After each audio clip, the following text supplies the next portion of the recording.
Coba. Gak mengatakan saya benar kamu salah goblok, enggak gitu, enggak.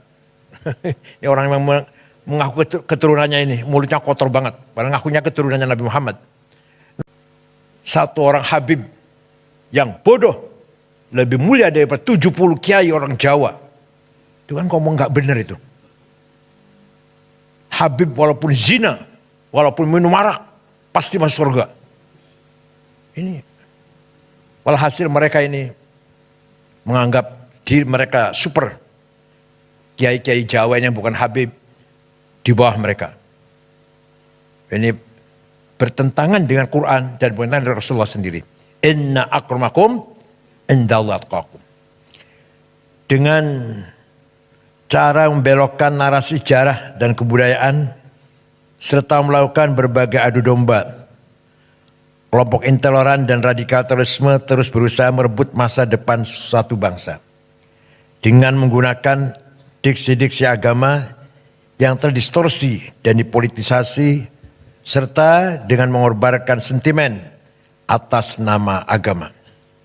Ideologi radikal, intoleransi, ekstremisme dan terorisme bergerak merekrut dan menghegemoni para pengikutnya baik secara terbuka maupun secara tertutup. Sejak dulu ada, zaman Nabi pun ada, maka turunlah Al-Quran, ayat Al-Quran, wal murjifuna fil madinati lalughriyanaka bihim thumma la yujawirunaka fiha illa qalila. Muhammad, wal murjifuna fil madinah, orang-orang atau kelompok yang bikin gaduh di Madinah, usir Muhammad. Jangan berkesempatan hidup bersamamu di Madinah. Sekarang kita sedang menyaksikan radikal yang berada terjadi di Bangladesh. Sampai jelas di mata dunia, di depan mata dunia, konflik antara Islam dan Hindu di sana. Presidennya Nyai Hasinah lari terbirit-birit ke India. Sudah terlalu lama juga sih jadi presiden, bosan sudah. Juga kekerasan di Inggris yang selama ini harmonis, beberapa umat Islam menduduki jabatan penting, pernah menjadi wali kota di London, pernah ada dubes Inggris di Indonesia Muslim, namanya siapa? Abdul Azim namanya, dah periode 5 tahun yang lalu ya. Sekarang sedang bergejolak, kekerasan terjadi di Inggris, terutama di London, antara umat Islam dan Muslim. Jelas pasti ada yang mengadu domba. Fenomena pembubaran Jamaah Islamiyah dan keberadaan Zeo-Terrorist Attack merupakan pertanda lahirnya babak baru penyebar luasan ideologi radikal, intoleransi, ekstremisme dan terorisme yang bergerak masif secara terselubung dan undercover. Menurunnya indeks potensi radikalisme bukan pertanda perang terhadap gerakan dan paham radikal terorisme berakhir. Kelompok intoleran dan radikal terorisme kini tengah menyusup, bergerak senyap dan mengkonsolidasikan kekuatannya dengan strategi infiltrasi dan akuisisi di semua sektor kehidupan sosial, ekonomi, politik, kebudayaan, kesehatan, pendidikan, pertahanan dan keamanan. Mereka tengah berusaha merebut dan mengambil alih kepemimpinan di semua sektor dan menguasai seluruh sumber daya yang ada di negeri kita ini. Kebanyakan mereka menyusup di perguruan tinggi umum, bukan agama, bukan. ITB, IPB, ITS, Undip, yang nanti alumninya akan menduduki kedudukan penting di Telkom, PLN, Pertamina. Mereka mengkaji buku namanya Ma'alim fit Thoriq yang ditulis oleh Said Qutb, yang isinya semua yang datang dari luar Islam masuk golongan atau kategori jahiliyah. Kalau jahiliyah harus kita perangi, termasuk nasionalisme, ada jahiliyah. Pancasila, jahiliyah. Undang-Undang Dasar 45, jahiliyah. DPR, tauhid. Pemerintah ini kafir. harus kita perangi. Itu doktrin kelompok tarbiyah yang ada di mana-mana. Bahkan di pengajian-pengajian keluarga, ibu-ibu, istri-istri, polisi, tentara di perumahan-perumahan. Bahkan mereka khutbah di kantor-kantor pemerintah malah isinya mengkafir-kafirkan pemerintah. Padahal khutbahnya di BUMN padahal.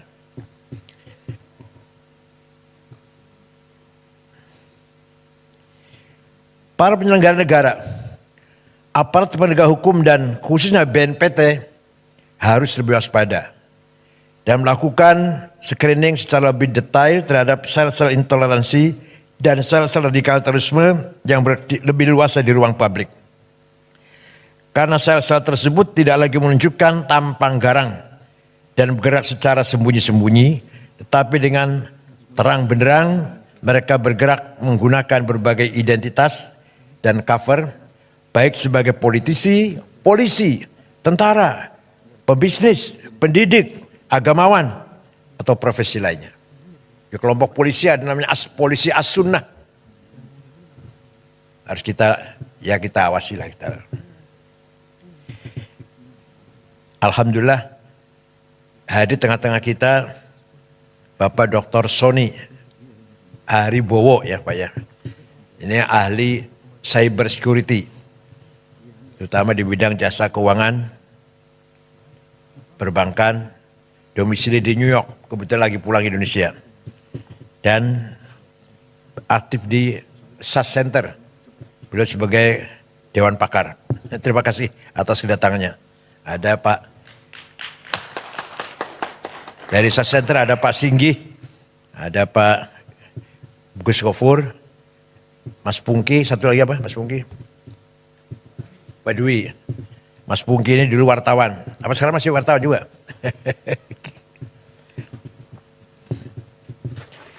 Tsunami digital dan lompatan teknologi yang masif menjadikan dunia semakin tanpa batas. Kecepatan informasi yang tidak mudah dibendung menjadi peluang bagi kelompok intoleran dan kelompok radikal terorisme untuk menyebarluaskan paham dan nilai-nilainya secara terbuka dan pengaruhi alam bawah sadar generasi digital.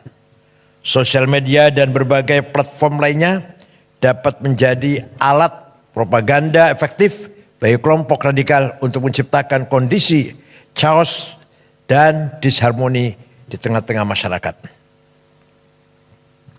Sangat banyak. Di TV pun masih ada penceramah yang mengarah pada radikalisme yang kita tonton tiap pagi, begitu di radio, seperti TV-TV Ar-Roja, Arisalah, Al-Wisol, masih banyak lagi, antara lain saja itu. Pesantren, Az-Zaitun, As-Sunnah, Eskariman, Bukhari Muslim, Yayasan Ali bin Abi Thalib, dan lain-lain. Ulil Albab di Lampung. Maraknya siber attack, serangan siber, dan digital terorisme yang dibarengi dengan pressure terhadap imunitas ideologi warga bangsa Indonesia di tengah serbuan ideologi transnasional, bila dibiarkan dan tidak diantisipasi, berpotensi mampu meretakkan kedaulatan nasional bangsa Indonesia dan mengacaukan kesatuan dan persatuan Indonesia. Kedaulatan digital harus diprioritaskan selain keberadaan kedaulatan teritorial yang juga harus dijaga. Penguasaan terhadap teknologi dan infrastruktur digital secara mandiri, keberadaan regulasi yang tepat, dan pengembangan talenta digital memadai, serta upaya literasi digital harus terus didorong dan difasilitasi agar seluruh stakeholder bangsa dapat menjadi ujung tombak penjaga kedaulatan digital Indonesia. Di DPR pernah dibahas nggak Pak Anwar Sanusi? Pak Anwar Sanusi di DPR dibahas nggak? Nggak, pengamanan digital, keamanan cyber dibahas nggak di DPR? Komisi berapa itu? Komisi berapa? 3. Dampak krisis global dan residu politik Pilpres 2024 harus segera dimitigasi dan disolusikan bersama. Sehingga persatuan kesatuan nasional dan masa depan bangsa tidak terkoyak. Benang kusut perbedaan pandangan dan pilihan politik harus diakhiri dan rasa persaudaraan sebagai sama warga bangsa harus segera dipulihkan kembali. Memang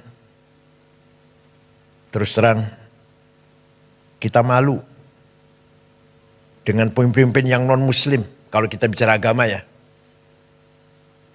Kita dapati pemimpin muslim yang amburadul, yang kacau balau, semrawut. Betapa kita bangga atau kita acungi jempol, kita hormati pemimpin yang non-muslim. Seorang Perdana Menteri Belanda, siapa namanya itu? Lupa namanya. 14 tahun jadi Perdana Menteri. Setelah serah terima jabatan, pulang pakai sepeda pancal. Gak ada pengawal, gak ada yang nganter, pakai sepeda pancal. Mantan Perdana Menteri Belanda. Baru saja serah terima jabatan dari kantor, pulang naik sepeda pancal. Beberapa pejabat yang saya tahu di Australia tanpa pengawal. Gubernur tanpa dikawal, saya pernah jumpa. Di kita yang beragama Islam, yang kaya dengan dalil ayat Quran dan hadis. 330 triliun entah kemana itu. Itu saya jumpa dengan seorang jaksa, gak usah sebut namanya. Kalau dibuka sebenarnya 1000 triliun, bukan 330. Sebenarnya 1000 triliun kerugian negara di tambang timah itu.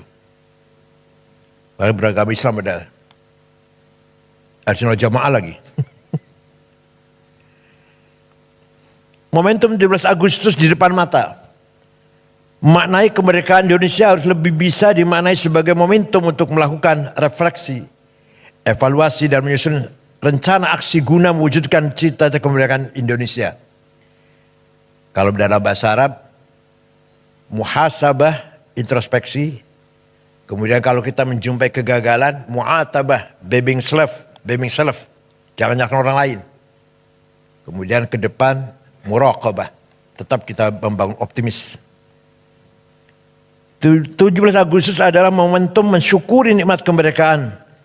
Dengan mengisinya, meningkatkan pelayanan dan pemihakan terhadap nasib dan masa depan rakyat Indonesia.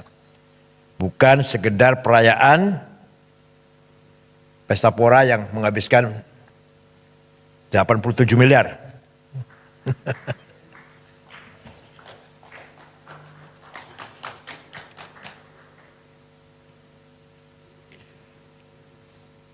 Demikian halnya peringatan kemerdekaan dengan pernak-perniknya seharusnya wajib menjaga harmoni keberagaman dan menjaga perbedaan keyakinan, bukan sebaliknya seolah menjadi ajang penyelarasan dengan tekanan tertentu untuk menanggalkan kewajiban agama.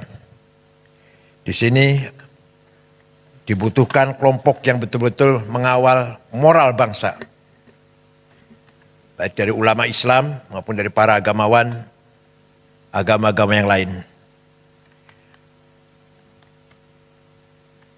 Al-Quran jelas sekali. Wala tasubbul ladzina yad'una min dunillah fayasubbul adwan bighairi ilm. Kadzalika zayyana likulli ummatin amalahum. Kamu jangan mencaci maki non-muslim. Jangan caci maki orang yang tidak menyembah Allah. Jelas sekali Quran itu. Karena masing-masing kelompok umat mempunyai kebanggaannya masing-masing. Tidak boleh kita saling mencaci maki, harus kita hormati. Wala tasubbul ladzina yad'una min dunillah. Jangan menghina orang yang tidak menyembah Allah. Bapak sekalian, kelompok intoleran dan kelompok radikal terorisme hingga kini masih seringkali memanfaatkan rumah-rumah ibadah, majelis-majelis taklim dan pusat-pusat kegiatan keagamaan di lingkungan pemerintahan, BUMN yang masih terlalu longgar untuk menjadi wahana semaian ideologi dan penyebarluasan gagasan kekerasan dan anti moderasi agama. Karena di Jakarta itu sholat Jumat sangat banyak. Stok khotib kurang. Asal mulanya itu. Jadi khutbah khotib seadanya.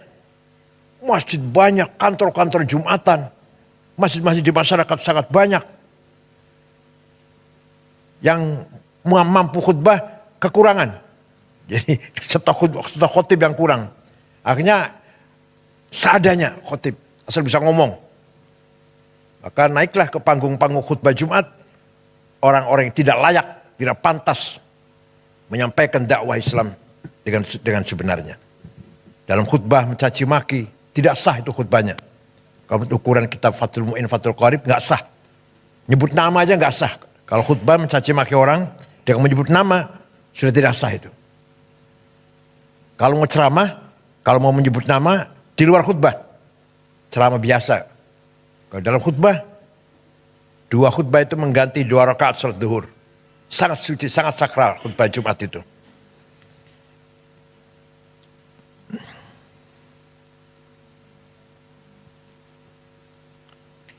Rumah-rumah ibadah, majelis ta'lim dan pusat kegiatan keagamaan yang telah berhasil dikuasai oleh kelompok intoleran seringkali berubah fungsi dari yang seharusnya menjadi pusat ketaatan dan pusat peradaban yang menyebarluaskan kasih sayang, kemanusiaan dan menggerakkan kemajuan, berubah menjadi pusat penyebarluasan kebencian, kekerasan, konflik dan perpecahan. Kalau di Indonesia memang yang banyak berbuat begini yang orang Islam. Kalau di negara yang mayoritasnya Katolik, orang Katolik. Kalau di Indonesia kalau mayoritas orang Islam, copetnya orang Islam, yang korupsi orang Islam. Kalau di Filipina ya orang Katolik. Kalau di India, ya orang Hindu. Kalau di Cina misalkan, ya Buddha. Kalau di Banyuwangi copetnya orang mana? Ada di Bali copetnya orang mana? Orang Banyuwangi sih, Islam juga. Kalau di Amerika, Protestan Pak ya? Copetnya Protestan. Kalau di Indonesia mayoritas Islam, maka bajingannya juga orang Islam.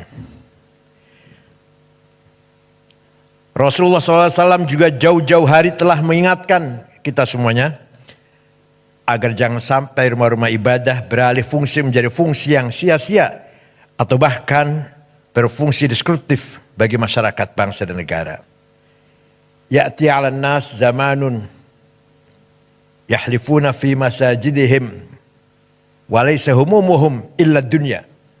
Nanti dia akan datang, akan kita lihat ada sekelompok umat Islam rajin ke masjid, tapi sebenarnya tujuan mereka bukan agama, urusan dunia, politik, harta atau lain-lain, bukan untuk ibadah. Sudah ada hadisnya itu.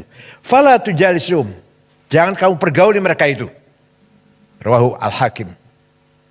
Jadi 15 abad yang lalu Nabi sudah memprediksi akan terjadi sekelompok orang rajin di masjid, tapi tujuannya bukan untuk ibadah.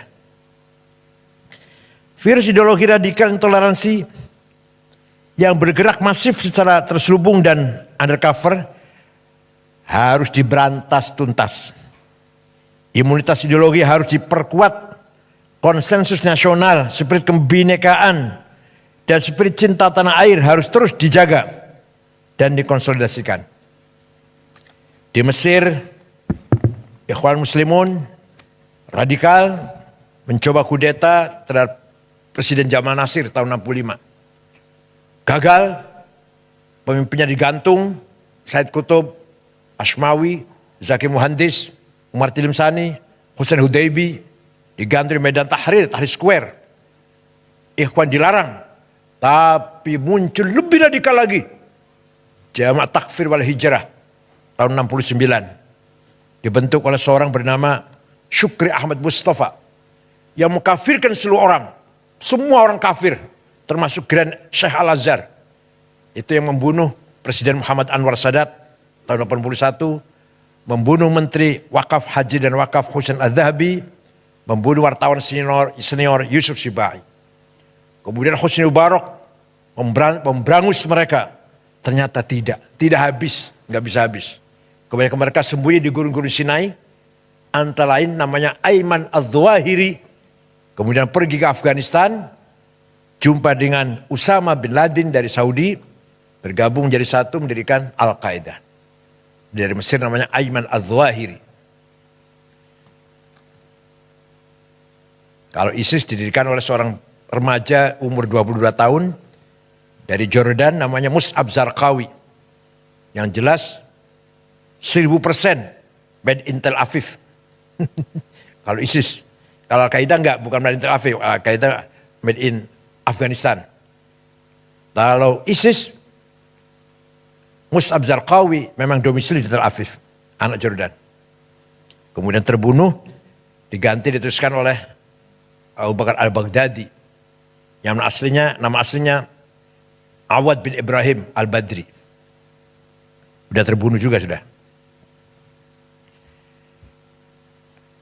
Rasulullah juga bersabda pula, "Sakhruju min did hadzal rajul qaumun yatlun al-Qur'an wa la yajawizu halaqi ma hum syarh khalqa wal khaliqah." Akan muncul dari umatku orang yang membaca Quran tapi tidak melewati tenggorokannya, artinya tidak paham. Letterlek, hitam putih. Mereka adalah syarh khalqi, sejelek-jelek manusia, wal khaliqah, bahkan lebih jelek daripada binatang. Lastu minhum wa laysu minna. Saya tidak termasuk mereka, tidak termasuk golonganku. Rawahu Muslim. Melalui momentum izinkan LPI dan LPOK mengajak semua pihak dan mengundang semua tim pemerintahan yang baru untuk bersama-sama menyusun roadmap pembangunan Indonesia yang melibatkan seluruh stakeholder bangsa dan membangun konsensus nasional untuk masa depan Indonesia yang lebih baik.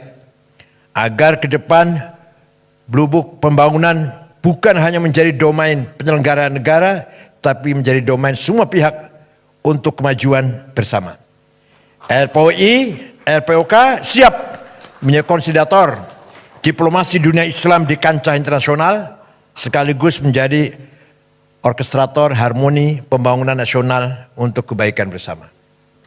Akhirnya soliditas dan sinergitas seluruh stakeholder bangsa, state, private sektor, pers, akademi, dan civil society untuk memajukan kehidupan kebangsaan Indonesia harus terus disegerakan agar melahirkan irama indah dan gerakan yang harmonis bagi masa depan Indonesia yang lebih baik. Itulah yang dinamakan Madinah. Nabi Muhammad tidak pernah mendeklarkan negara agama, negara Islam, enggak pernah. Tidak pernah mendeklarkan negara Arab, negara Madinah yang di dalamnya Muslim dan non-Muslim, Arab dan non-Arab, yang Islam pendatang dan pribumi. Jadi yang radikal itu ya, yang radikal nih, Wahabi. Tapi Wahabi nggak boleh berbuat keras. Salafi agak keras, agak keras. Kalau ada orang ziarah kubur, bubarkan, itu Salafi. Contohnya siapa? Ja'far Umar Tholib yang udah meninggal, ya. Atau Khalid Bawazir yang di Ampel, Yayasan Ali bin Abi Tholib, itu ada sana ada. Itu Salafi, bukan teroris, bukan. Yang teroris ada dua, Ansarut Tauhid, non Muslim harus dibunuh, gereja dibongkar, itu Ansarut Tauhid. Siapa? Mbah Abu Bakar Bashir, Amrozi, Ali Hufron, Mukhlas, Ali Imran, Imam Samudra. Ansarut Tauhid, non Muslim. Yang lebih jahat lagi namanya Ansarud Daulah. Kita ini boleh dibunuh, kita ini yang menerima Pancasila bunuh. Tauhid yang menusuk Pak Wiranto, yang ngebom Masjid Polresta lagi Jumatan di Cirebon, yang nusuk polisi lagi sholat di Blok M. Ansarud Daulah itu.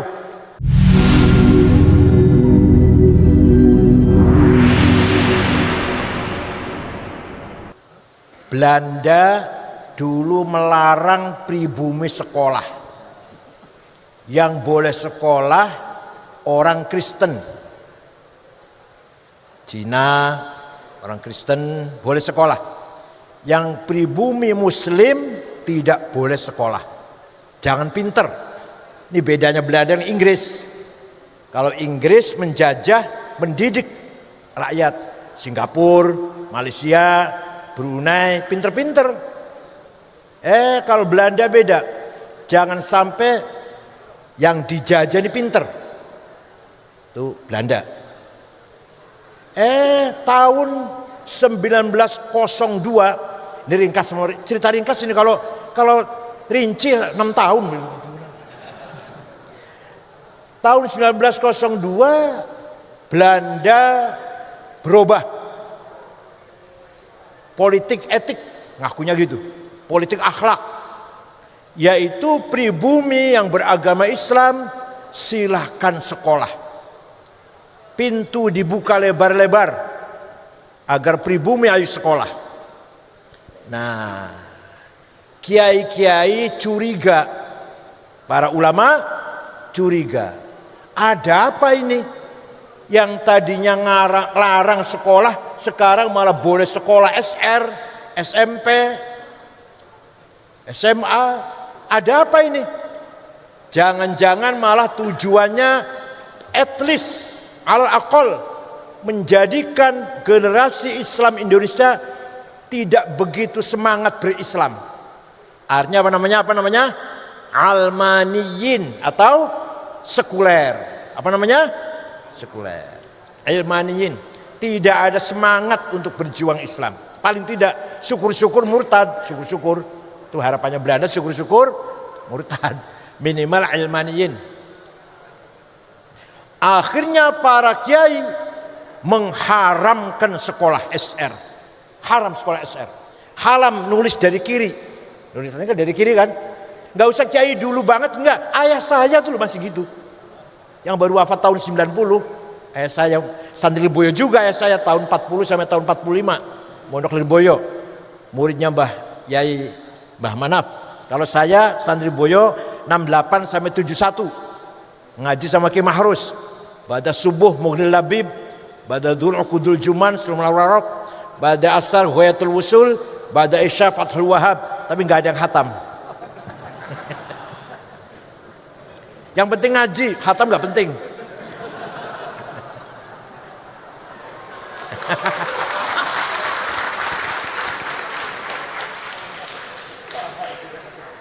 Kiai-kiai malah bersikap non-cooperation. Haram sekolah, apalagi pakai seluar pendek, walaupun laki-laki ini laki-laki, bukan perempuan, haram, pahanya kelihatan, walaupun anak kecil. Walhasil sekolah Belanda haram. Nah, fokus di pesantren-pesantren dengan tafakuh fiddin. Muhammadiyah menerima. Jadi supaya tahu ceritanya ini. Muhammadiyah menerima anaknya sekolah Belanda. Tapi Muhammadiyah jasanya besar. Besar jasanya. Menjaga imannya orang-orang Islam yang kerja di kantor-kantornya Belanda. Di kota-kota. Orang Islam yang kerja di kantornya Belanda terjaga Islamnya. Tidak murtad, dijaga oleh Muhammadiyah. Jasanya besar, peranannya besar, daurun muhim. Muhammadiyah berjasa besar, mengawal, menjaga, membimbing masyarakat Islam yang di kota yang kerja di Belanda, kerja di kantor-kantornya Belanda. Islamnya selamat, gak murtad. Tapi Muhammadiyah tidak ada pendalaman tafakuh fiddin, gak ada tasrifan, apalagi utawi iku gak ada lah, gak ada sapinah, gak ada sulam, gak ada fathul qorib. Paham tidak? Paham tidak? Nah, sebaliknya pesantren di kampung-kampung, di pelosok-pelosok mempertahankan al-hisnul hasin lil Islam ta'alimihi wa mabadihi wa khuluqihi wa ulumih. Benteng yang kuat, benteng yang kokoh menjaga ajaran Islam, ilmu Islam, tafaqquh fiddin, dan akhlak Islam. Itu pesantren. Jasanya besar para kiai, para ulama membangun kemajuan ilmu Islam, mempertahankan prinsip-prinsip Islam dengan mendalam, dengan penguasaan tafaqquh yang mendalam. Tidak abal-abal, tidak kaleng-kaleng, betul-betul mendalami ilmu Islam. Contoh, agama Yahudi, agama Kristen tidak punya ilmu yang seperti usul fikih, yang tariqatul istinbat, manhajul istidlal wal istinbat. Jadi orang Yahudi, orang Kristen ya baca kitab suci gitu aja. Gak ada metodologi istinbat istidlal. Kita punya. Nah, di umat Islam pun yang mengkaji usul fikih hanya pesantren. Di luar pesantren gak kenal usul fikih. Gak kenal.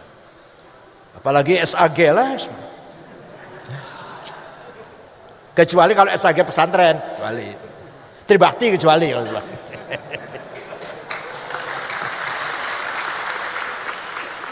Tidak ada Yahudi Kristen tidak punya ilmu semacam ilmu mustalah hadis, menseleksi hadis, mana sahih, apa syaratnya sahih, mana yang hasan, mana yang dhaif. Gak ada di Kristen Yahudi. Di Islam pun yang masih mendalami ilmu ini hanya pesantren. Tidak ada ilmu tafsir, asbabun nuzul, tafsir bidirayah, tafsir biriwayah, hanya pesantren. Walhasil pesantrenlah yang berjasa besar membangun thaqafah, hadarah Islamiyah di Indonesia. Paham tidak? Kita harus bangga menjadi santri ini. Inna aradnal amanata 'alas samawati wal ardi wal jibal fa abayna ay yahmilnaha washfaqna minha wa hamalahal insan innahu kana zaluman jahula. Allah berfirman, surat apa, ayat berapa, golek ono dhewe. Kaenaken banget kaenaken banget saya tunjukkan. Golek ono dhewe. Oh ya, para Kapolres yang saya banggakan, aduh lupa saya, para Kapolres. Mudah-mudahan mempunyai legacy di Jawa Timur yang positif. Saya menawarkan amanah, kata Allah, kepada langit, bumi, gunung, alam lah, alam semesta lah. Mereka menolak, gak sanggup, gak berani, takut, khawatir, worry kalau tidak mampu menjalankan amanat dengan benar. Langit tidak mau, bumi tidak mau, gunung tidak mau, khawatir nggak bisa menjalankan amanat dengan benar. Manusia model panjenengan ini yang hidungnya pesek, Allah, ireng, pesek, petekel, pendek, bulat, menerima. Ketika di alam arwah, ketika di masih alam entitas laten, di alam arwah, kami siap menerima amanah. Masya Allah. Padahal manusia itu jenengan iki kulo, ya kulo nggih termasuk manusia kok. Pada kita ini termasuk kulo, innahu kana zaluman jahula, mempunyai potensi kurang ajar. Kurang ajarnya pol. Kalau zalim kurang ajar, kalau zalim kurang ajar, kalau zalum kurang ajarnya pol. Jahula bodohnya pol. Kalau jahil bodoh, kalau jahul bodoh pol. Potensinya, bakatnya, Jadi manusia punya potensi bodoh dan kurang ajar. Potensinya. Pertanyaannya, amanah apakah itu? Mahiyal amanah allati ardaha Allah ala samawati wal ardi wal jibal fa baina himna wa qabilahal insan. Apa itu amanah itu? Nah, amanah ada dua. Ada berapa? Satu, amanah ilahiyah samawiyah muqaddasah. Amanah dari Allah langsung, dari langit, suci, tidak boleh intervensi siapapun. Malaikat pun gak bisa intervensi, hanya Allah. Amanah ilahiyah samawiyah muqaddasah. Ini kuliah S3 loh ini, Mas. Dikira ngomong kosong apa? Apa itu amanah ilahiyah samawiyah? Ad-din, agama. Apa? Agama, amanah dari Allah yang dipercayakan kepada manusia untuk menerimanya, mengembangkan, menjaga, mengawal, menyebarkan, memajukan. Itu amanah pertama. Kita ini wajib menjaga agama, menyebarkan, memperkuat, mendalami, memahami, meningkatkan pemahaman. Paham betul? Wajib, amanah dari Allah itu. Nah, agama ada dua. Ada berapa? Yang betul-betul dari Allah, gak bisa diotak-atik. Ada dua, akidah dan syariah. Apa? Akidah dari Allah langsung, syariah dari Allah langsung. Gak siapapun, gak intervensi. Itu murni dari Allah. Iman kepada Allah, kepada malaikat, kepada wahyu, kitab suci, iman kepada hari kiamat, khairi wa syari, jannah wan nar, tawba iqab, kepada qada qadar, khairi wa syarri minallah, itu dari Allah langsung. Beriman boten panjenengan? Beriman boten? Jenengan beriman la ilaha illallah? Beriman kata siapa? Jenengan percaya bahwa Allah satu-satunya Tuhan yang wajib disembah? Beriman kata siapa? Jenengan beriman Muhammad utusan Allah? Kata siapa? Jenengan beriman bahwa malaikat itu ada? Kata siapa? Harus jawabnya kata saya. Jangan kata kiai, itu bocah cilikku. Ini bocah cilik kata kiai. Tapi kalau kemudian jenengan dewasa ini, tidak boleh katanya. Sekali lagi saya tanya, Allah ada? Wahdahu la syarikalah, hanya satu-satunya Tuhan. Kata siapa? Nah, itu namanya iman namanya. Namanya iman namanya. Bukan kata kiai, bukan kata ayah, bukan kata ibu, kata saya. Itu amanah, amanah. Harus dijaga, dirawat, dikembangkan, disebarkan, dan ditingkatkan pemahamannya. Paham boten? Singkat saja ini. Akidah kita jelas Ahlussunnah Jamaah mengikuti Imam Ali Abul Hasan Al-Asy'ari yang wafat tahun 324. Beliau asalnya Mu'tazilah, rasional, intelektual, hampir liberal, hampir liberal Mu'tazilah itu. Gurunya namanya Syekh Abu Ali Al-Jubba'i. Abu Ali gurunya Abu Hashim Al-Jubba'i. Abu Hashim gurunya Abul Hudail Al-Allaf. Al-Allaf gurunya Ibrahim An-Nadham. An-Nadham gurunya Amr bin Ubaid yang pencetus ilmu balaghah, ma'ani, bayan, badi'. Orang Mu'tazilah itu. Amr bin Ubaid gurunya Wasil bin Atha, pendiri Mu'tazilah dan pertama kali yang menggagas ilmu kalam, dialektik skolastik namanya. Ilmu kalam namanya apa?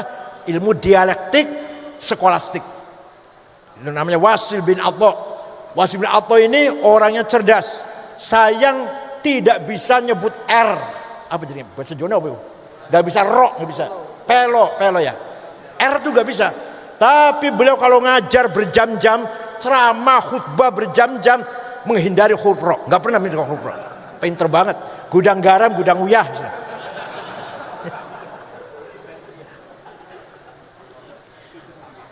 Wasil bin Atta muridnya Imam Muhammad bin Sayyidina Ali, dari istri kedua namanya Khawlah binti Ja'far dari suku Bani Hanifah. Sayyidina Ali setelah Siti Fatimah wafat nikah lagi. Waktu ada Siti Fatimah nggak berani nikah lagi. setelah Siti Fatimah wafat nikah lagi dengan Khawlah binti Ja'far. Punya putra Muhammad tidak berpolitik. Kalau Sayyidina Hasan, Sayyidina Husain berpolitik. Sayyidina Hasan diracun oleh Muawiyah bin Abi Sufyan. Sayyidina Husain dibunuh di Karbala oleh Yazid bin Muawiyah. Sayyidina Muhammad tidak berpolitik, ngaji mawon, khitoh mawon. Gak usah capres-capresan lah, khitoh aja khitoh. Gak usah capres-cawapres. Ngaji di Masjid Madinah, murid di antara muridnya Wasil bin Atta, pendiri Mu'tazilah. Cerdas orangnya. Nah, Imam Abul Hasan Asy'ari tadinya Mu'tazilah 40 tahun. Lama-lama mendapatkan petunjuk dari Allah. Mu'tazilah liberal ini. Mu'tazilah terlalu mengkultuskan akal, meremehkan Al-Quran malah. Qul a'udzu birabbil falaq min syarri ma khalaq. Berlindung kepada Allah dari sesuatu kejelekan yang tidak diciptakan oleh Allah. Kalau Mu'tazilah, Allah tidak menciptakan yang syar, maka ma-nya manafi. Kalau kita ahli sunnah ma-nya ma. Allah harus jawab. Kalau kita ahli sunnah ma-nya ma ism mausul min syarri ma khalaq. Kalau Mu'tazilah min syarrin ma khalaq, dari kejelekan yang tidak diciptakan oleh Allah. Maka Mu'tazilah mengkultuskan akal agar Quran dan hadis sesuai dengan akal. Kalau nggak masuk akal, nggak percaya dia. Itulah Mu'tazilah. Qada qadar, nggak ada itu qada qadar. La qada wala qadar walakinnallaha ya'lam. Allah hanya tahu hari ini hujan, hari ini si A mati, si B kecelakaan, tapi dia beruntung, dia celaka, bukan takdir Allah. Itu Mu'tazilah. Tapi tahu hari ini rumah ini kebakaran, tapi ada kebakaran hari ini, bukan takdir Allah, hanya Allah tahu. Itu namanya Mu'tazilah. Lebih lagi Qadariyah. Kalau Qadariyah, Ma'bad al-Juhani, Ghailan ad-Dimashqi, Allah pun nggak tahu. Allah pun tahunya sudah terjadi. Ada kebakaran, Allah baru tahu itu. Itu namanya Qadariyatil ula. Pun Imam Asy'ari keluar dari Mu'tazilah atas restu dari izin dari Rasulullah sallallahu alaihi wasallam. Mimpi jumpa Rasulullah 3 kali agar kamu keluar dari madhabmu, dirikan madhab sendiri. Maka Imam Abul Hasan Asy'ari sudah 40 tahun jadi pendakwah Mu'tazilah, keluar Mu'tazilah, mendirikan madhab sendiri, didukung oleh khalifah namanya Mutawakkil 'ala Allah.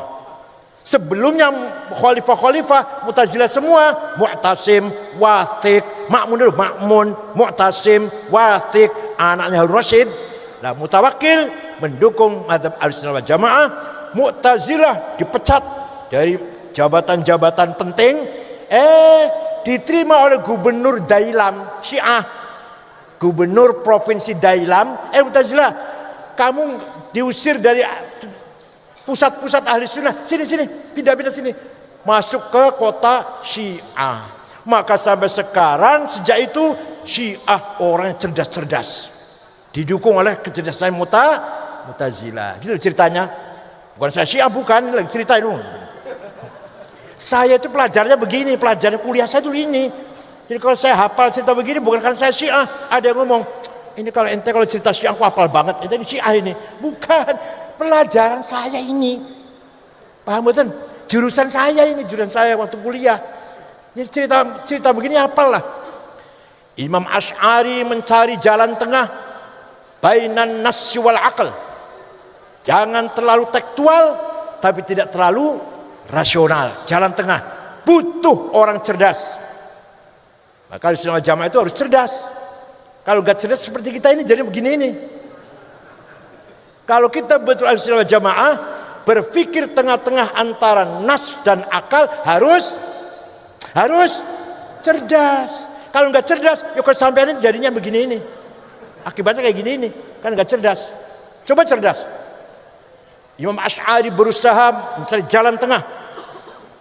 Ayat-ayat Quran yang menjadikan kita menjadi tasbih dan tamtsil, menyerupakan Allah dengan lainnya, ditakwil.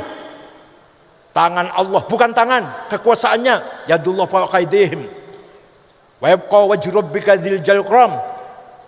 Semua akan musnah kecuali wajahnya Allah, bukan wajah, zatnya, ditakwil. Coba kalau di kartel mukanya nanti seperti apa? Apalagi wajah rabbuka wal malaku soffan soffa, di mahsyar nanti malaikat baris, wajah rabbuka, Tuhan datang. Periksa barisan. Apel merah putih apa? Inspektur upacara apa? Yang datang bukan Allah. Wajah rabbuka ay wajah amru rabbik, perintahnya yang datang. Paham boten? Ini namanya mentakwili ayat-ayat yang kira-kira ayat ini akan menjadikan kita tasbih dan tamtsil. Tapi kalau tidak sampai tasbih dan tamtsil, harus kita tetapkan Allah punya sifat qudrah, iradah, sama, basar, ilmu, haya, kalam. Kata Mu'tazilah, Allah nggak punya sifat. Kalau punya sifat, pertanyaannya, sifatnya Allah qadim apa hadits? Kalau hadis mustahil. Zatnya Allah qadim, masa sifatnya hadits? Kalau qadim, yang qadim banyak banget. Zatnya Allah dan sifatnya. Orang Kristen 3 qadim saja kafir. Lah kamu berapa qadim kamu? Sifatnya Allah, zatnya qadim, sifatnya 20 qadim, 21 qadim, baik Kristen malah. Ini kata Mu'tazilah. Jadi kalau kata Asy'ariyah enggak, Allah punya sifat yang wajib berapa? Jawab berapa? Hafal tidak? Hafal mboten? Paham mboten? Sudah saya sering sampaikan sih. Yang suka lihat YouTube saya sudah sering dengar lah. Di Quran tidak ada ayat mengatakan Allah itu ada. Baca Quran enggak sampean? Pernah baca Quran tidak? Qulhu, Falak, Nas, Al-Fatihah, Alif Lam Mim, ayat kursi, lam samawat, la ilaha illallah, Al-Fatihah berkat. Ya, baca itu, baca ya. Baca itu ya. Kalau kita baca Quran dari awal sampai akhir, tidak akan kita jumpai ayat yang mengatakan Allah itu ada. Betul wonten. Gak ada ayat Qurannya Allah itu wujud. Wonten betul. Kalau Allah itu mendengar, melihat, sami'an, basiran, wonten.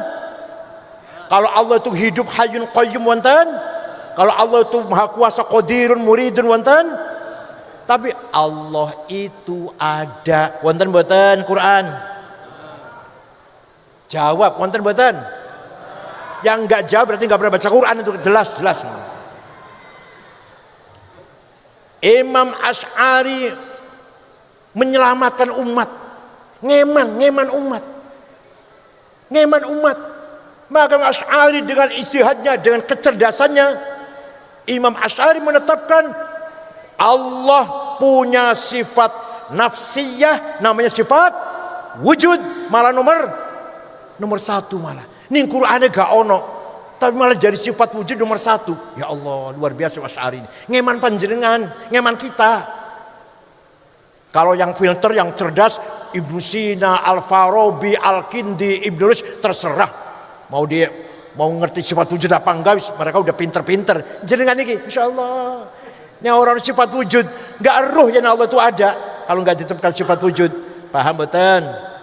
Jadi setelah Imam Asy'ari baca Quran bola-balik tidak menemukan sifat wujud, Imam Asy'ari dengan ijtihadnya membuat dasar pola pikir yang tawassut, yang wasatiyah, dengan menetapkan sifat wujud bagi Allah.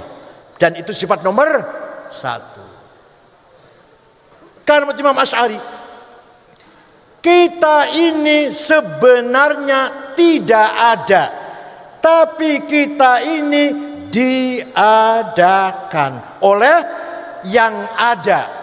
Yang ada sebelum lafal ada itu ada, sudah ada. Bahkan kita menggunakan lafal ada karena ada yang ada. Kita menggunakan lafal tidak ada karena ada yang ada. Maka yang ada hanyalah yang ada. Gak akan paham sampean?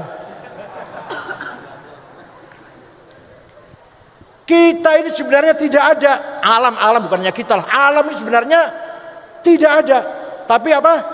Diadakan oleh yang ada sebelum lafal ada itu ada, sudah ada.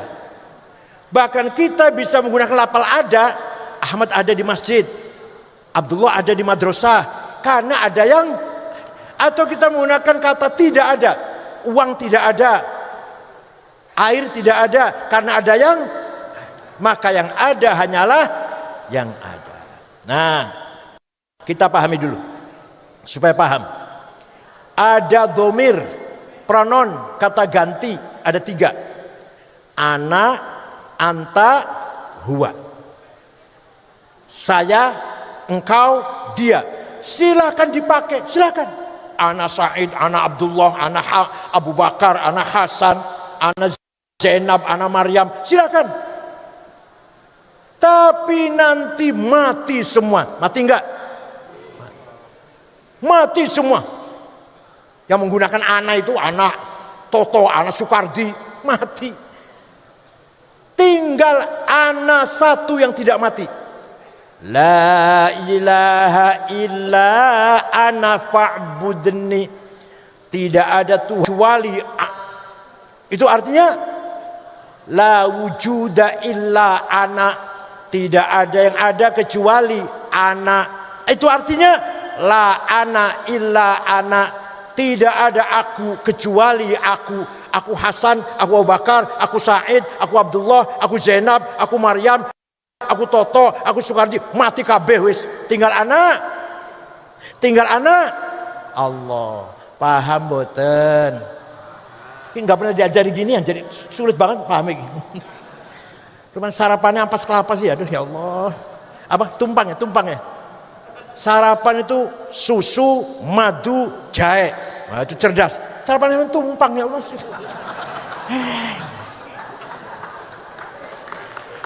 Waktu saya di sini sarapan kangkung, makan siang kangkung, makan malam, sampai muka saya seperti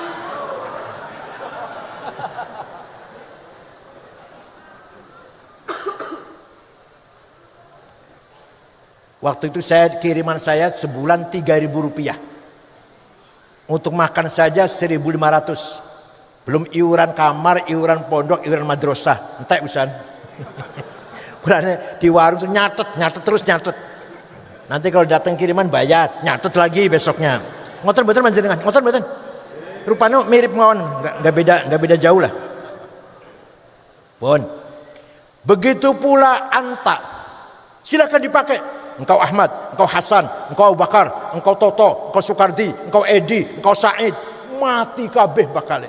Kecuali anta satu yang tidak mati. La ilaha illa anta subhanaka inni kuntu minadh dhalimin. Tidak ada Tuhan kecuali anta. Anta siapa ini? Anta siapa ini?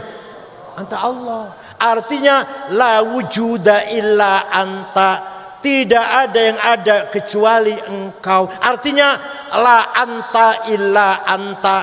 Tidak ada engkau enggak ada, sudah tinggal engkau. Paham boten?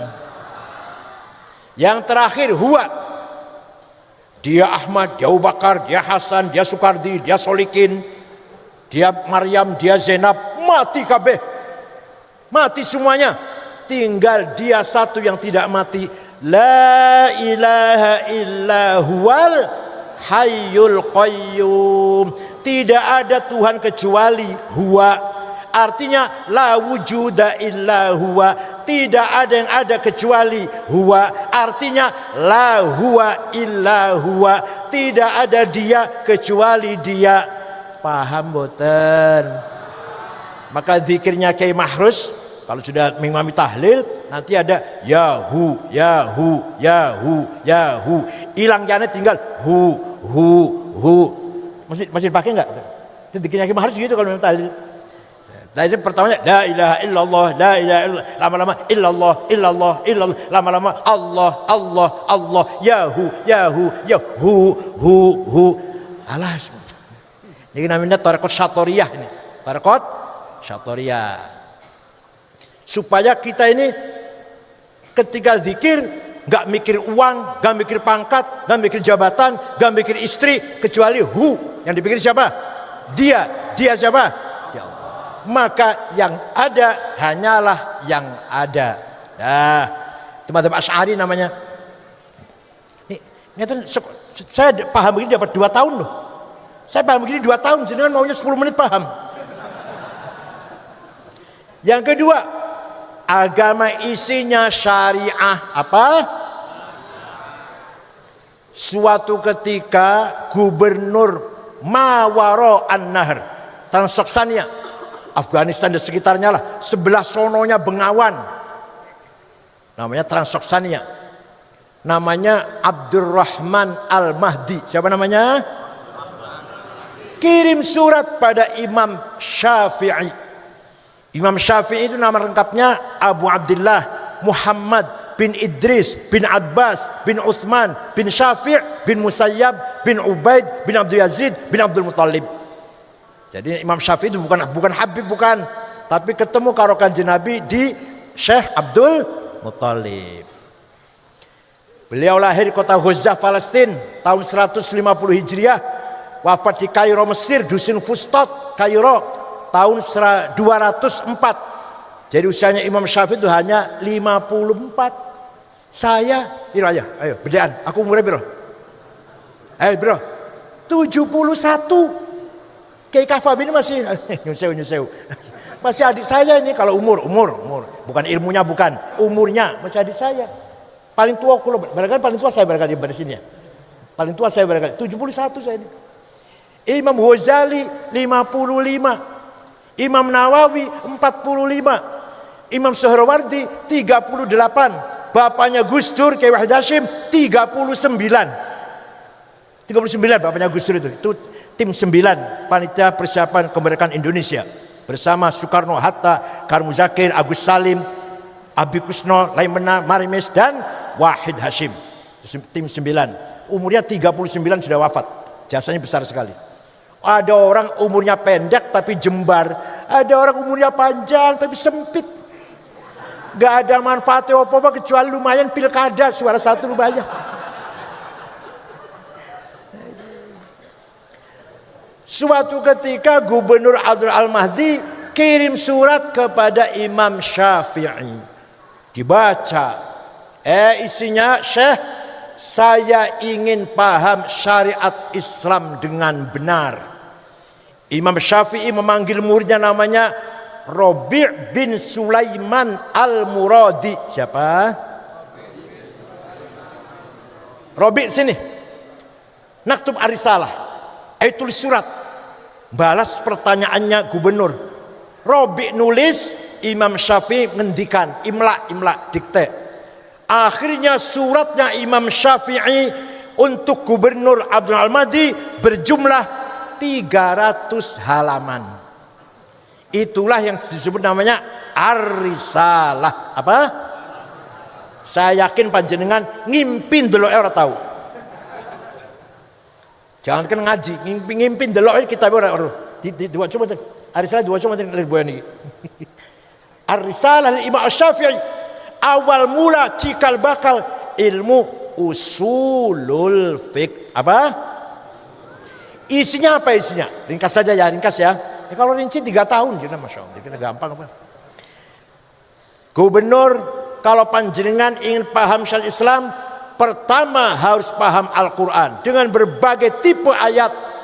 Ayat Quran ada yang muhkamah, qul huwallahu ahad, jelas sudah, baku, gak usah tafsir, gak usah takwil. Yang kedua mutasyabihah, remeng-remeng. Aulamastumun nisa, suami istri punya wudu, senggolan batal, remeng-remeng itu. Imam Syafi'i senggolan amdan au sa'au bi ghairi amad, sengaja atau enggak sengaja, bisyahwatin au bidun syahwah, syahwat atau enggak, suami istri, kakek-kakek, nenek-nenek enggak sengaja senggolan, wudunya batal. Duh, galak banget Syafi'i, galak banget. Imam Malik kalau syahwat batal, kalau enggak enggak apa-apa. Imam Hambali kalau sengaja batal, kalau enggak sengaja enggak apa-apa. Imam Hanafi suami istri punya wudu, ciuman, pegang-pegang, syahwat, sengaja, enggak batal asal tidak yang satu. Ngerti yang satu kan? Masa nggak ngerti yang satu kan? Pekerjaan jenengan dulu setiap malam lagi. Jadi Imam Abu Hanifah tidak batal wudu kecuali kalau yang satu itu, yang satu batal. Berarti ayat ini namanya mutasyabihah. Ada ayat mutlaqah absolut, ada ayat muqayyadah terikat dengan syarat. Ati'ullah wa ati'ur rasul, wajib taat pada Allah, wajib taat pada Rasulullah, mutlak. Wa ulil amri minkum, wajib taat pada pemerintah Pak Jokowi dengan syarat.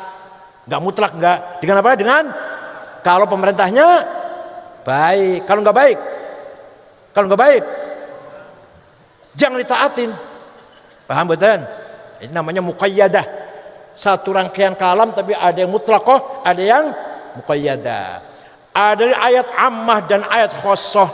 Aqimus shalah, wajib salat umum, siapa saja, kapan saja, di mana saja. Yang kedua ayat yang khusus, wajib perang. Alladzina ukhriju min diyarihim wa udu fi sabili wa qatalu wa qutilu lau kaffiran am sayyi'atin mudkhilannahum jannatin tajri al-anhar. Ayo keluar dari rumah, perang membunuh orang kafir, balasannya surga, disambut bidadari cantik, telanjang, sudah siap pakai. Makanya bilang jadi pengantin. Kata si teroris ini jadi apa? Pengantin, mau kawin dengan bidadari. Di Jawa Timur juga ada, Pak. Jawa Timur. Di mana? Di Malang ada. Pasuruan ada. Salim bin Mubarak At-Tamimi sudah mati di Syria, namanya Abu Jandal. Di Ngawi ada. Magetan ada di Jawa Timur. Cirebon juga ada, nggak ketinggalan Cirebon, ada teroris. Cirebon namanya Muazzam. Itu bom Tamrin, bom jalan Tamrin. Cianjur Internasional, Hambali punya paspor Amerika, Pakistan, Libya, paspornya itu Hambali. Sekarang di penjara di Amerika, Guantanamo. Pemalang, Umar Patek, Hisham Bawazir nama aslinya. Hisham Bawazir sudah di penjara di mana? Nusa Kambangan, sudah sadar katanya. Batang, Dul Matin, tukang beca di Pemalang itu, Pemalang. Tukang beca, pura-pura tukang beca. Cianjur, Sukabumi, Garut, teroris nih. Kediri ada nggak? Kediri ada nggak? Oh, nggak ada, Kediri nggak ada ya. Awas kalau ada, awas. Oh gitu ya, di mana? Kamu Inggris, ada ya. Oh yang di Pare itu ya. Ini ayat khusus, wajib perang kalau lagi perang. Ayo keluar dari rumah. Perang lawan itu orang kafir. Kalau lagi aman, masa ngebom? Bukan mati syahid, mati sangit. Paham boten? Jadi gara-gara nggak paham usul fikih itu, perintah sholat dan perintah perang disamakan. Padahal usul fikih perintah sholat itu ammah, perintah perang itu khassah. Paham boten? Nomor ada lagi ayat Quran yang hakiki dan majazi. Majazi tadi sudah saya contohkan. Tangan Allah, muka Allah, Allah datang, itu majaz. Metafor. Namanya apa? Metafor. Yang terakhir ada nasikhah, ada mansukhah. Ayat yang menjelit dan ayat yang didelit. Nah, sudah paham Quran belum cukup. Kata siapa? Kata Syafi'i dalam suratnya itu. wajib juga paham hadis. Karena di Quran perintah sholat, aqimus sholah, aqamus sholah, aqimis sholah, yuqimunas sholah 62 kali dengan berbagai segot, berbagai bentuk kata. Tapi Quran tidak menjelaskan sholat itu namanya apa, berapa kali sehari semalam. Wonten boten teng Quran. Tenan. Di Quran tidak ada kata-kata sholat itu 5 kali. Namanya zuhur, asar, maghrib, isya, subuh. Boten wonten. Teu aya. Bahasanya Pak Yusuf. Nggak ada. Nah, di hadis ada. Furidat alaikum khamsu maktubat adh-dhuhr wal asr wal maghrib wal isya wal fajr. Quran apa hadis? Jadi kalau ada orang hanya pegang Quran gak mau pegang hadis, tidak akan tahu sholat itu berapa kali yang wajib sehari semalam, dan tidak akan tahu namanya sholat itu apa kalau gak pakai hadis. Hadis ada 4 macam. Ada mutawatir, marwahu jam'un an jam'in la yuhtamalu fil kid wal khata'. Hadis gak mungkin bohong, gak mungkin salah. Lafdhan wa ma'nan atau ma'nan la lafdhan. Yang kedua masyhur, terkenal. Yang ketiga aziz, yang baik, yang bernilai. Yang keempat ahad, individual. Pengen paham betul nggak? Pengen paham betul? Yang ngaji dewe.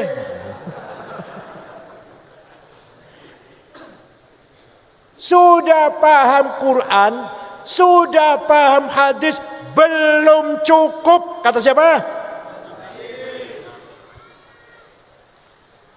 Menurut Imam Syafi'i, sudah paham Quran, sudah paham hadis, belum cukup. Akal harus dipakai. Apa? Akal harus dipakai. Akal ulama, bukan akal sampean wong Mojoroto, pojok. Bukan akal kulo mboten. Akal sinten akale? Contoh.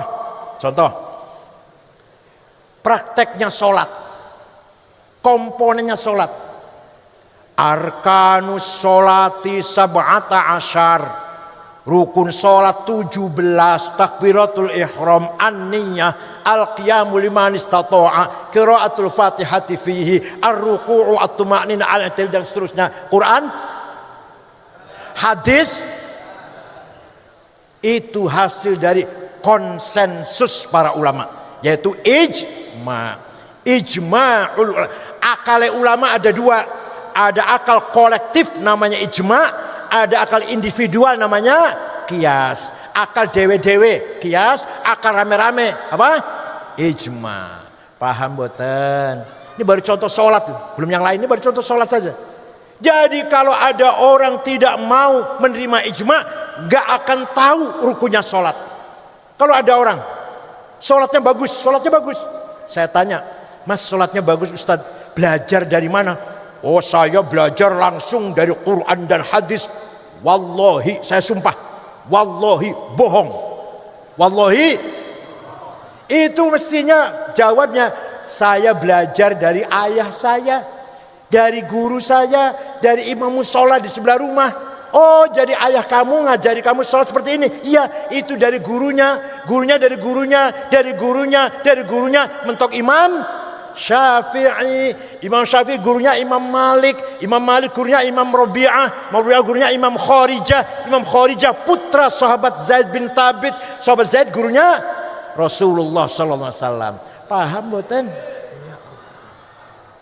Jadi kalau ada orang gak mau taklid pada Imam Syafi'i, gak akan tahu rukun sholat berapa, gak akan tahu. Paling bisa sholat, ya ikut-ikut lah. Tapi buat syarat rukunnya sholat ada berapa? 17, syaratnya ada 6. Islam, baligh, berakal, nutupi aurat, masuk waktu, suci hadas kabir, syaratnya sholat. Gak akan tahu kalau gak taklid Imam Syafi'i. Oh, dah. Yang kedua, akalnya ulama dewe-dewe, sendiri-sendiri, namanya qiyas. Contoh, sabu-sabu, heroin, kokain, narkoba lah, haram apa halal? Di Quran wonten inna sabu sabu haram wonten. Hadis wonten qala Rasulullah as-sabu sabu haram Bukhari wonten. Mboten wonten. Lah kok san berani mengharamkan? Kok san berani mengharamkan sabu-sabu haram? Dari mana tuh landasannya? Ojo-ojo halal ojo-ojo. Dari kias. Namanya kias burhani. Kias apa? Kias fakta. Hada muskirun. Ini barang memabokkan. Wa kullu muskirin khamrun. Semabokkan termasuk khamr. Wa kullu khamrin haram. Khamr itu bentuknya cair atau padat, warnanya hitam apa putih apa kuning, haram. Fahadha haram. Paham betul? Faktanya sama dengan khamr. Khamr di Quran ada. Ya ayyuhalladzina amanu innamal khamru wal maisir wal ansab wal azlam rijsum min amali syaitani fajtanibuh. Paham? Jadi sabu-sabu haram itu karena jawab ya Allah. Karena kias. Kalau nggak pakai kias kita nggak tahu hukumnya sabu-sabu. Itu kias burhani. Yang kedua, kias aulawi. Nempeleng ayah ibu. Boleh nggak? Quran tidak melarang. Ayo cari Quran, nggak ada. Jangan mukul ayah, jangan nempeleng ayah ibu. Yang ada wala taqullahuma uffi wala tanharhuma. Kamu jangan ngomong kasar, kamu jangan bentak-bentak ayah ibu, dosa. Kalau gitu kita masuk rumahnya ayah ibu, nggak usah bentak, nggak usah ngomong, tempelengin aja. Harus pakai kias. Kalau bentak saja haram, kalau ngomong kasar saja haram, lebih-lebih nempeleng. Namanya kias aulawi, fabil aula. Bahasa Sundana komoh deui. Bentak wae haram, komodei nempeleng. Wala taqrabuz zina innahu kana fahisyatan wa sa'a sabila. Kamu jangan mendekati zina. Jangan apa? Haram mendekati zina. Zinanya orang jawab. Mendekati zina haram, zinanya luwi-luwi, jangan begitu luwi-luwi ya. Namanya kias aulawi namanya. Kamu jangan mendekati zina, dosa. Mendekati dulu zina, dosa, mendekati dulu. Zinanya luwe-luwe fabil aula. Namanya kias aulawi. Ada 9 kias burhani, aulawi, mantiki, jadali, istiqra'i, tamtili, khitobi, syi'ari, ikna'i. Kalau kesini lagi nanti yang 7 saya terangkan. Ini 2 aja dulu, 2. Kalau kesini lagi nanti saya 7 saya terangkan. Dah. Ijma' dan kias akale ulama menghasilkan, dengarkan nih, menghasilkan ilmu namanya ilmu fikih. Paham bukan? Jadi ilmu fikih itu adalah produk dari ijma' dan kias. Makanya boleh-boleh saja kalau pendapat ulama dulu nggak kontak dengan zaman sekarang, ayo kita bahas. Atau memang ulama dulu belum pernah bahas, ayo sekarang kita bahas.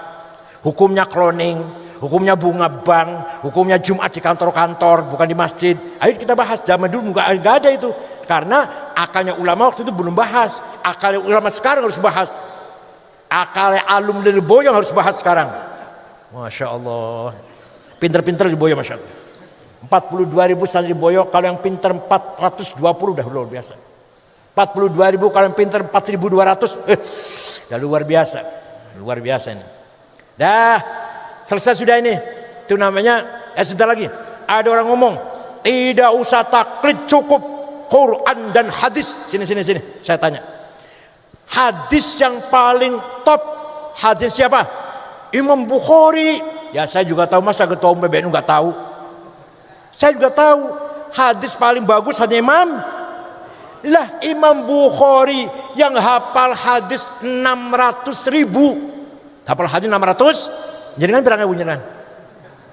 Imam Bukhari yang hafal hadis dengan sanadnya 400.000 itu muridnya Imam Syafi'i, goblok. Ya Allah.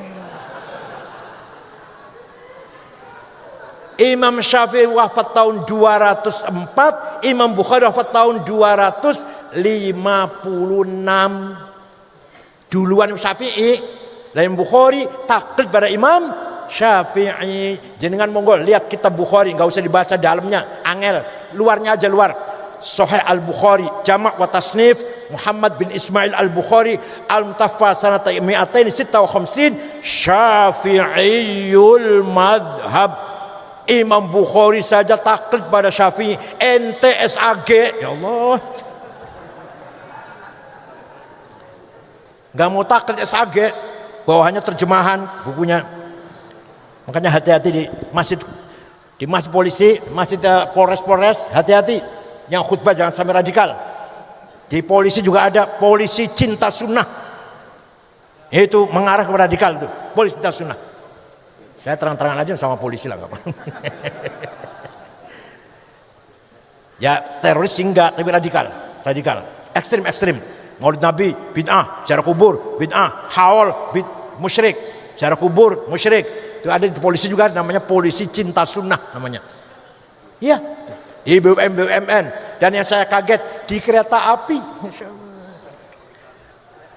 Saya kaget, tapi ada teroris. Anaknya ganteng, nggak ada jenggotnya, nggak ada jidatnya, nggak ada hitam-hitamnya, nggak ada, ganteng, nggak nyangka lah. Ya Allah, di rumahnya senjata, berapa belas senjata itu, laras panjang, pistol, granat, ada semua di rumahnya, di Bekasi rumahnya. Jadi hati-hati di masjid-masjid BUMN, masjid kantor-kantor itu khutbahnya jangan-jangan radikal, Wahabi, atau HTI, atau Salafi, malah kalau takfiri. Jadi yang radikal itu ya, yang radikal nih Wahabi, tapi Wahabi nggak boleh berbuat keras. Salafi agak keras. Kalau ada orang ziarah kubur, bubarkan ke Salafi. Contohnya siapa? Ja'far Umar Tholib yang udah meninggal, ya, atau Khalid Bawazir yang di Ampel, Yayasan Ali bin Abi Tholib, itu ada sana ada. Itu Salafi, bukan teroris, bukan. Yang teroris ada dua. Ansarut Tauhid, non muslim harus dibunuh, gereja dibongkar, itu Ansarut Tauhid. Siapa? Mbah Abu Bakar Basir, Amrozi, Ali Hufron, Mukhlas, Ali Imran, Imam Samudra. Ansarut Tauhid, non muslim. Yang lebih jahat lagi namanya Ansarud Daulah. Kita ini boleh dibunuh, kita ini yang menerima Pancasila bunuh, tauhid. Yang menusuk Pak Wiranto, yang ngebom Masjid Polresta lagi Jumatan di Cirebon, yang nusuk polisi lagi sholat di Blok M, Ansarud Daulah itu. Di Afghanistan lagi Maulid Nabi dibom, di Mesir di kota Rafah, Provinsi Arish lagi sholat Jumat dibom, yang mati 800-an. Di Pakistan Utara sering terjadi begitu. Di Indonesia terjadi, gak ketinggalan di Indonesia ini. Itu namanya Ansarud Daulah. Walhasil pesantren adalah Al-Hisnul Hasin, benteng yang paling kokoh. Tidak ada pesan NU yang santrinya terlibat teroris, nggak ada. Yang terlibat pesantren bukan NU, pasti itu. Saya jamin itu.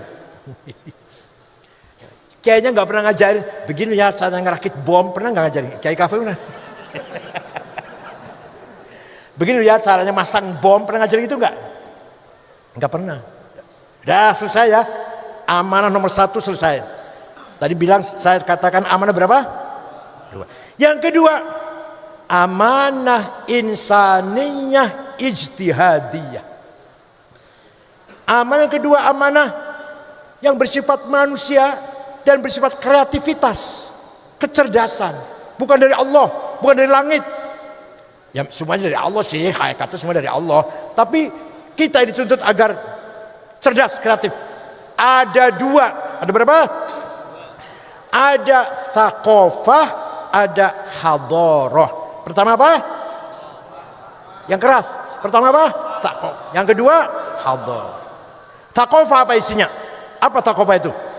Ilmu pengetahuan, culture, kesehatan, ketertiban, disiplin, undang-undang, taat undang-undang, taat aturan, itu namanya thaqafah namanya.